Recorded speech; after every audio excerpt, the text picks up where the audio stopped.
ma tàmbalee sama gëstu di laaj ndax Afrique indépendance gu tax ñuy wax la am di laaj bu am solo suñu defee jàngat ngir ni ñu wéeroo ci nasaraan si sunu lépp ci ñoom la aaju. Cheikh Anta Diop doon ko misaal ci jaam gu njaatigeem wacc mu dem ak loxoy neen amul fu mu jëm mu dellu si waat naan ko jëlaat ma liggéeyal la. nii rekk nag la Afrique di doxalee ak réewum tugal yi. kon mën nañoo firndeel ne moomuñu sunu bopp. France gëtëm yépp mi ngi ko teg ci réewum Afrique yi ndax sos na francophonie ngir gën a mën a fësal téye kàllaama tubaab bu daldi wut jumtukaayu communication yu méngoog jamono di RFI Radio France Internationale TV5 Le Monde Afrique ak France 24 lii lépp nag ngir mën a fësal cosaan ak aaday France ñu yokk ci mbirum koppar di xaalis ak franc CFA bii nga xam ne ci ñoom la lépp aaju ñoo koy yéegal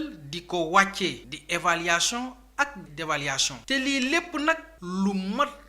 juróom-ñaar fukki at mënul fexe ba dëñ ci Afrique ñuy laaj ana moomal sa bopp. entreprise yu gën a mag ci Afrique nasaraan si ñoo ko moom. ñaari njiitu réewum France yi sax di Jacques Chirac ak François Mitterrand mësoon nañu wax ci seen làmmiñ bu dul woon Afrique France dellu gannaaw du doon sax ab puissance comme yeneen réewu Europe yi. Afrique nag jot na sëkk ñu xoolaat sunu bopp. lii mënta wéy fexe ba kàllaama yi ñu yor dundal ko jéem a liggéey ak moom jiital doomi réewu Afrique ci lépp ndax koŋ bi mën fee des ba sunuy doom ak sunuy sët mën cee jariñu